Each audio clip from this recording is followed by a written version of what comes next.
monsieur. Qu'est-ce que vous faites là? On va voir les bûcherons Les bûcherons, et pourquoi faire? pour faire un concours. Et ce concours, qu'est-ce que c'est? Puis au concours départemental. Mais c'est une bonne idée, ça, dis donc. Et vous avez trouvé un petit coin où il y avait des cris-cris, où on voyait passer les voitures, et d'ici vous allez découvrir les bûcherons. L'équipe est maintenant formée, les filles feront la prise de son avec Pascal. Et pour la prise de vue, Jean-Marie. Alors c'est d'accord les gars, on y va? Oui, monsieur. Alors en route!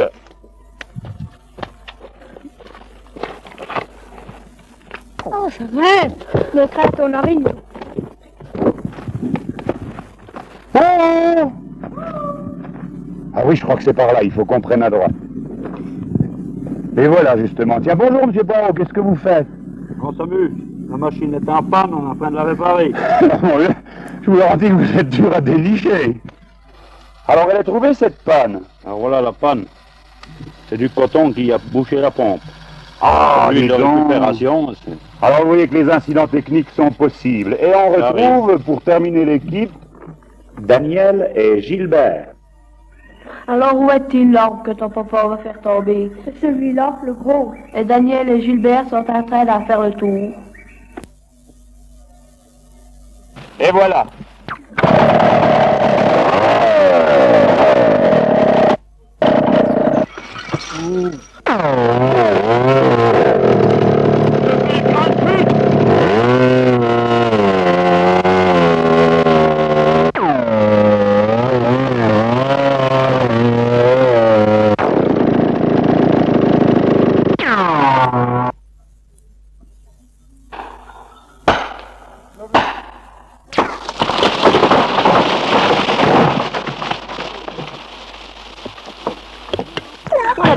Là où il a environ 150 ans.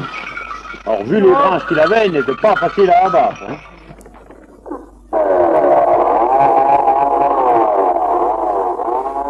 Nous laissons un petit moment les bûcherons pour assister aux travaux que leurs réflexions et les renseignements recueillis auprès d'eux vont susciter en classe. Alors qu'est-ce que vous avez trouvé avec vos crayons? Ben, moi j'ai trouvé 64 cm de diamètre et 19 mètres de long. Un volume de 7 mètres cubes, c'est un train. 7 mètres cubes, c'est un peu exagéré quand même.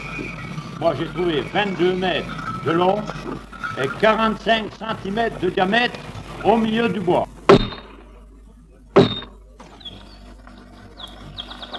Oh, tiens, coquette. Allez, oui, demain, coquette. Oh, alors. 16 heures va maintenant tourner, laissant les bûcherons et les transporteurs avec leurs poules et les copains qui pourraient-on interroger.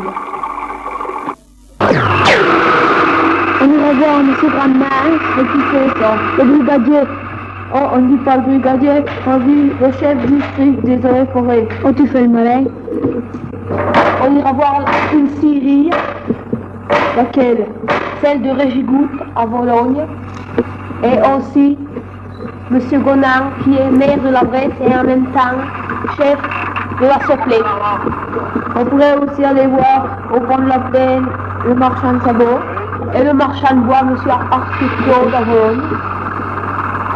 Le fabricant de ski, Monsieur Claudel. Les frères Vaxelaire, les menuisiers, ou Jean Mougel. Et Claudel, fabricant de ski. Monsieur Vital Laurent, menuisier, et Monsieur Morel, carpentier. Monsieur Courisier, chef des autres, non, chef des services techniques.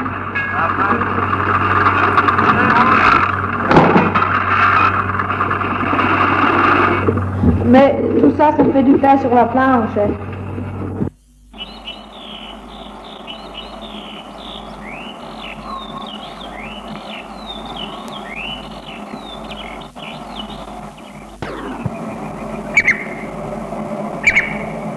Dans l'état les plus reculés, notre pays était couvert de forêts.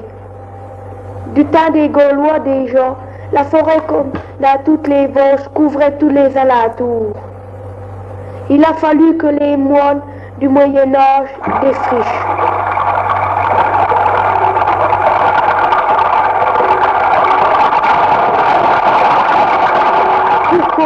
Pour qu'on puisse, dans les pâturages ainsi libérés, commencer l'agriculture.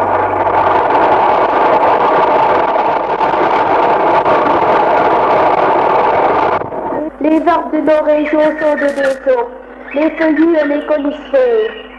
Notre pays, blotti dans sa vallée, est une petite bourgade de 4980 habitants au dernier recensement. Et si on fait le tour de ces bois, on y découvre le sapin et l'épicéa qui sont les plus répandus et quelques feuillus parmi lesquels le hêtre.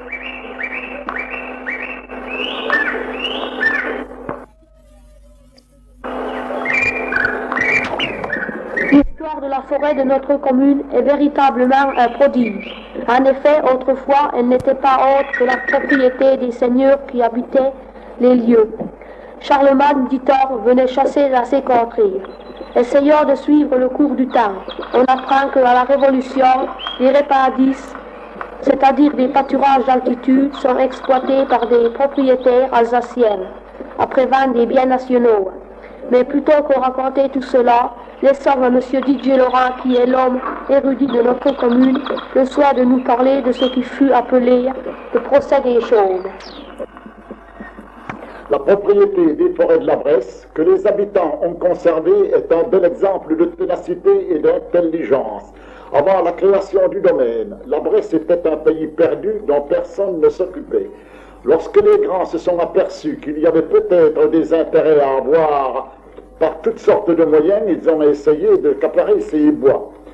Après s'être battu avec les ducs de Lorraine, la commune de la Bresse a dû lutter contre le gouvernement français pour conserver son bien. Alors, un procès s'est engagé après 1790 et il a duré jusqu'en 1832. Le maire de la Bresse, François Claudel, a repris le procès en main et avec ses avocats a obtenu que si la pâture des chaumes revenait aux chaumistes alsaciens, les bois des forêts seraient toujours propriété de la Bresse. C'est M. Claudel qu'on a appelé le sauveur des forêts. Oui, c'est ça, oui. Merci, M. Didier Laurent. Crêpons maintenant sur ces fameux chaumes. Nous allons découvrir la vaste étendue, les 3008 hectares de terrain boisé que notre commune possède. Là-haut, on a dépassé en altitude les futaises de sapins et les hêtraies. Quelques arbres à beau gris seulement demeurent visibles. Nous suivons la route des crêtes. Voici la chaume de Bretsoul. Au fond, le honnête point culminant de la commune avec 1366 mètres d'altitude. Alors que faites-vous aujourd'hui, Patrick? Les élèves de cours moyen de fin d'études ont décidé de partir voir le série de Régigoutte.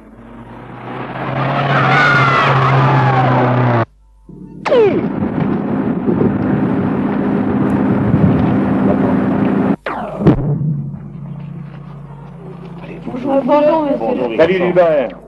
Salut Marcel. Bonjour les enfants. Je suis à votre disposition. Posez-moi des questions. Est-ce que la commune fait du bénéfice sur la scierie? Non, la commune ne fait pas de bénéfice.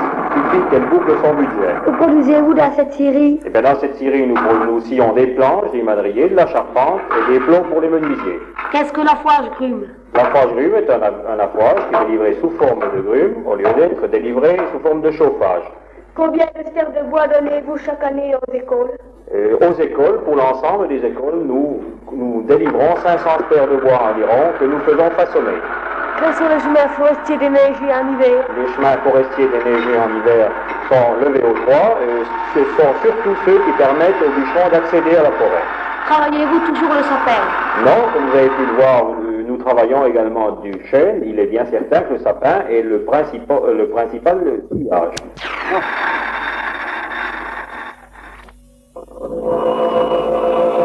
Combien d'hommes avez-vous?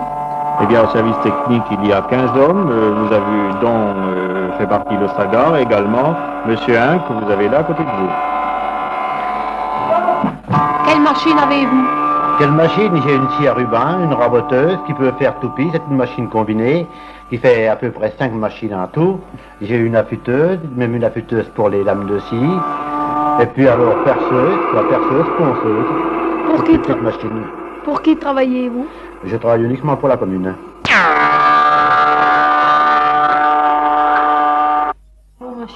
Des machines viennent de Suisse et ont été données par la Suisse en 1945 après le sinistre de la Brest. Et ainsi que les baraques, les baraques établies, outils, tout ça. Eh bien voilà, maintenant il nous reste à vous dire merci, et vous savez, c'est un merci du fond du cœur. Hein. On vous a gêné, on a été là tout l'après-midi près de vous, vous n'avez pas pu travailler, mais enfin vous avez rendu service à l'école et encore une fois à la commune. Au revoir, monsieur Courvoisier. Au revoir, monsieur. Au revoir. On a été visiter la scierie de Réchigou, mais ça c'est vieux. Monsieur Gonard, pouvez-vous nous parler de la Soplec? La Soplec est une entreprise jeune, puisque son expansion actuelle remonte à 1947. Son activité est répartie entre 80% de menuiserie, 15% de serrurerie et 5% de scierie. Oui, les bâtiments ont l'air neufs, après souffert de la guerre. La Soplec n'a pas souffert de la guerre puisqu'elle n'existait pas. Seul existait pendant la guerre les établissements Ernest Claude, qui était une scierie installée au pont de la Plaine et qui a brûlé 2 mois avant le sinistre de 1944. Alors, la modernisation continuera-t-elle? La modernisation va continuer obligatoirement pendant toute la vie de la société. Il est en effet impensable de ne pas acheter des machines modernes pour remplacer des machines démodées, et il faut que nous puissions continuer notre expansion. Les enfants consultés n'ont pas manifesté le désir de s'employer dans une telle usine où on travaille à la chaîne, mais ils ont admiré vraiment la modernisation. La modernisation est une question de vie ou de mort pour notre entreprise. Vous avez pu voir que l'ensemble des machines sont dans les ateliers très récentes. Et à votre avis, vous par exemple, combien y a-t-il de machines dans les ateliers de la Soplec? Une trentaine de machines. Oh non, il y en a au moins 50. Oui, c'est vous qui avez raison, il y en a plus, nous sommes plus près de 50 que de 30. Les images de la Soplec vont disparaître de l'écran pour faire place maintenant à un tout autre sujet. Mais les enfants curieux voulaient en savoir davantage et ils ont interrogé longuement M. Gonan. Laissons-leur la parole. Les jeunes, tout au moins ceux qui sont un peu plus âgés que vous, sont dans les ateliers et non pas sur les chantiers extérieurs puisqu'ils y suivent une formation d'apprentis qui dure 3 ans et qui leur impose de continuer à aller suivre des cours à l'école le soir après les heures de travail. Pouvons savoir le salaire d'un ouvrier?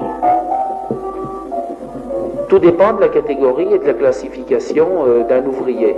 Les salaires horaires s'échelonnent entre 2 francs 55 de l'heure jusqu'à 4 francs. Pour résoudre tout cela, il faut une tête à l'entreprise. Où se trouvent vos bureaux? Nos bureaux se trouvent... C'est une très bonne question. Il faut toujours une tête à une entreprise. Nos bureaux se trouvent à la Gasse, un peu en dessous de la station-service Esso. Dans ces bureaux, vous trouvez un bureau technique avec 6 dessinateurs et 2 maîtreurs, et un bureau administratif qui s'occupe de la paye, de la comptabilité et des feuilles de maladie.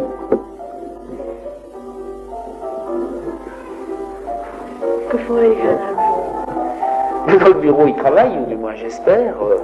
Les dessinateurs font des plans de fabrication pour les ateliers. Les maîtreurs étudient des dossiers pour pouvoir faire des prix de soumission. Moi, je lis le courrier qui arrive, je fais des lettres pour y répondre et j'essaye de savoir ce qui se passe un peu partout. Les comptables comptent l'argent, payent, encaissent, comme dans toutes les entreprises. Vous n'avez pas que des chantiers à la Bresse? Ah non, je n'ai même aucun chantier à la Bresse, ni même dans les Vosges.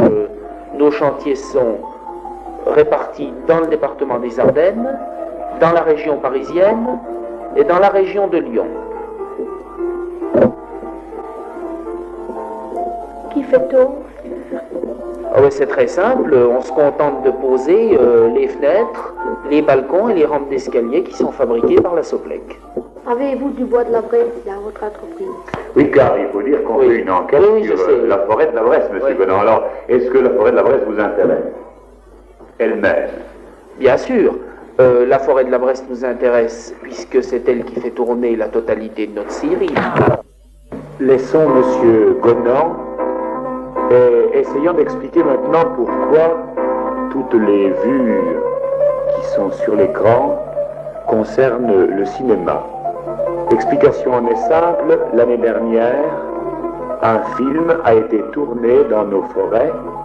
Un film, une bonne partie de séquence de film. Un film de Robert Enrico qui mettait en scène Lino Ventura,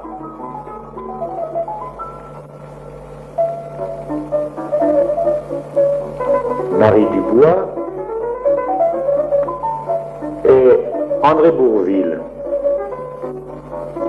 C'est peut-être d'ailleurs en assistant aux nombreuses prises de vue qui ont eu lieu dans la région que l'instituteur a eu cette idée de faire un reportage sur la forêt dans le cadre du concours départemental d'instruction civique. Voyons ici une Schlitt truquée, creuse, la maquilleuse qui prépare l'artiste, les caméras,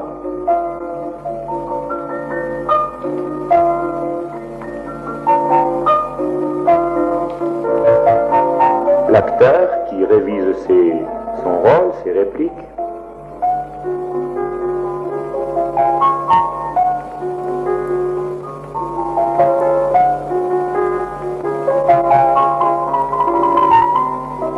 le Perchman et toute l'équipe qui environne la caméra avec son travelling. Mais dans cette scène qui se tourne ici, monsieur Grandmange, vous êtes visible et vous pouvez peut-être nous dire quel était ce film et pourquoi on avait choisi la forêt de la Bresse pour le tourner. Ce film, intitulé Les Grandes Gueules, n'a pas été tourné dans la forêt de la Bresse, mais simplement quelques séquences qui ont été tournées, pour la bonne raison qu'il fallait, pour les metteurs en scène, trouver des gens qui soient capables de manier une Schlitt et de construire un chemin de Schlitt, ce qui est rare.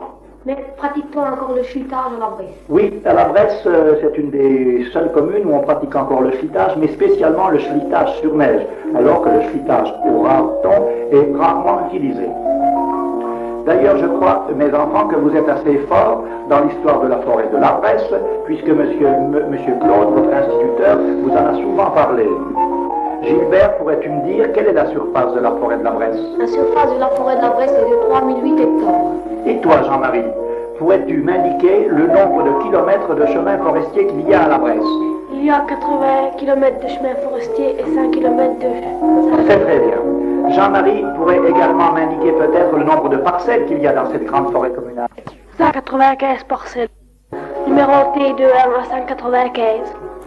Quel est le pourcentage des essences dans cette forêt, Gilbert? On trouve 45% de sapins, 40% d'hêtres, 10% d'arbres d'hiver et 10% d'épicéas. Pourrais-tu également me dire la production annuelle de la forêt bressaude? La production annuelle de la forêt bressaude est de 8000 stères de bois de chauffage et 7000 m3 de bois pour les scieries. C'est assez exact, oui. Dans un autre ordre d'idée, pourrais-tu m'indiquer combien il y a d'agents techniques à la Bresse? À la Bresse, il y a 4 agents techniques. Nous quittons Robert Enrico et nous voyons Pierre Poirot, un ouvrier, je crois, assez qualifié, au travail. En effet, Pierre Poirot est un de nos excellents bûcherons de la Bresse. Il a participé à de nombreux concours régionaux, nationaux, voire internationaux. Il faut dire qu'on le voit ici au cours d'un concours national de bûcherons à Remiremont cet automne et comparer le rythme de travail de cet ouvrier avec celui de l'amateur qu'est André Bourvil. Bien sûr. Monsieur Grandmange, je me permets maintenant de vous demander quelques renseignements concernant une chose que j'ai d'ailleurs découverte avec les enfants de l'Office national des et encore moi à l'époque où on parlait des eaux et forêts. En effet, l'Office national des forêts a remplacé notre ancienne administration des eaux et forêts. L'Office national dépend du ministère de l'Agriculture. Depuis le 1er janvier 1966, c'est un office à caractère industriel et commercial ayant à sa tête un directeur général. Au siège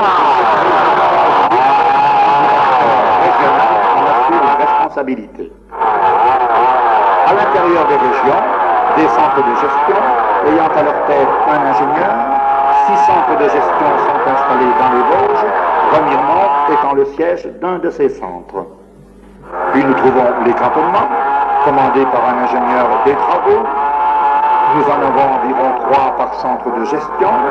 À l'intérieur des cantonnements, nous avons les districts, environ 60 dans le département des Vosges, puis les triages qui sont l'unité de base. C'est là que travaille, je m'excuse, dans un triage, c'est là que travaille l'agent technique. Exactement. Ces triages représentent une surface de forêt qui varie de 700 à 1000 hectares, suivant que l'on se trouve en plaine ou en montagne, la gestion et la surveillance de ces triages étant confiées aux agents techniques. Eh bien, c'est parce que, je pense, l'administration qui vous intéresse ressemblait fort à l'éducation nationale que j'ai exploitée, moi, avec les enfants, que je crois avoir donné à ma petite équipe l'idée de ce qu'est une administration centrale en France et comment elle est répartie au travers du pays.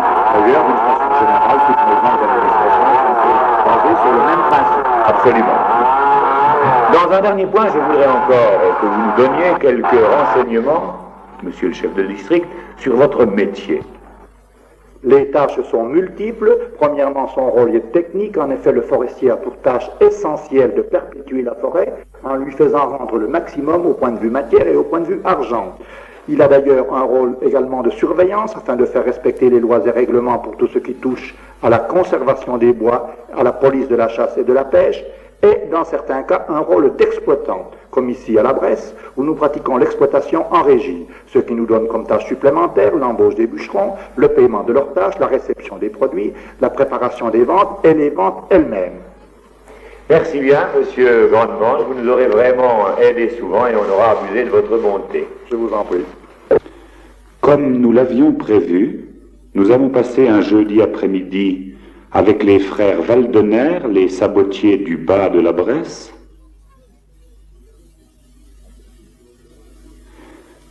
Nous avons rendu visite à monsieur Claudel, fabricant de skis au Chajou, qui nous a confié les secrets de son art. Et après pas mal d'exercices faits en classe, les prises de vue sur la cueillette des champignons ou des framboises étant difficiles à cette saison, on verra pourtant une séquence sur la prise de vue de près du gibier en hiver. On est allé à la mairie.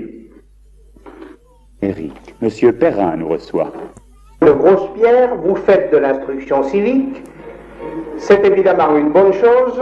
Et vous êtes venu aujourd'hui, d'une part, pour visiter le centre municipal et ensuite pour poser différentes questions sur les affaires communales. Celle qui nous intéresse plus particulièrement ici est le budget. Pourrais-tu me dire qu'est-ce que c'est qu'un budget? Le budget de la commune. Un budget, c'est ce qu'une commune garde les dépenses en une année. De combien de parties se compose un budget, toi? Il se divise à 3 parties. Le budget primitif, c'est ce qu'on prévoit et dépasse les recettes pour l'année. Le budget supplémentaire, il corrige les évaluations du budget primitif. Et puis enfin, la troisième chose, le compte administratif, c'est les recettes et les dépenses réelles. C'est d'accord. Et dans un budget, il y a combien de parties? Combien de parties, c'est-à-dire de sections? Il y a un budget ordinaire. Qu'est-ce que c'est que le budget ordinaire? C'est un petit départ.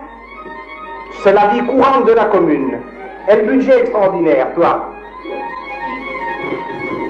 On l'a dit tout à l'heure. C'est les dépenses extraordinaires que la commune fait. C'est d'accord. Quelle est l'importance du budget de la Bresse, par exemple? Le budget de la Bresse est de 200 millions dans CFA. Ce qui est déjà important. Et quelle est l'importance du budget ordinaire par rapport au budget extraordinaire? un quart du budget extraordinaire. C'est-à-dire que le budget ordinaire est environ de 120 à 130 millions, et les travaux extraordinaires dans une année sont environ de 60 millions. Nous avons quitté M. Perrin pour changer de bureau, passant de l'autre côté du bureau de M. le maire. Nous nous trouvons maintenant chez M. Viry, qui est rédacteur à la mairie et chef du bureau d'administration communale. Monsieur Viry, on vient de voir avec votre collègue le budget dans son ensemble. Pourriez-vous nous donner, dans votre branche et concernant la forêt, des renseignements précis? Bon, le bureau de l'administration communale a une part importante dans la gestion de la forêt. Tout d'abord, il s'occupe de tous les contrats qui sont passés avec les bûcherons pour l'exploitation des coupes. Il s'occupe également des salaires et de toutes les charges sociales qui s'y rapportent, de la foise, de la distribution du bois aux habitants, et enfin des ventes de bois façonnés.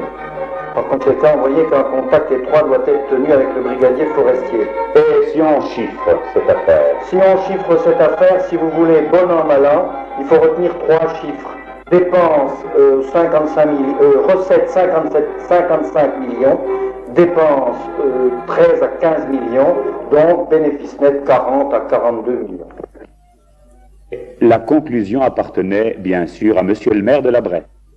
Je suis enchanté, mais je ne suis pas surpris de voir à quel point les élèves de notre école communale de Grosse-Pierre sont intéressés à la vie de leur pays.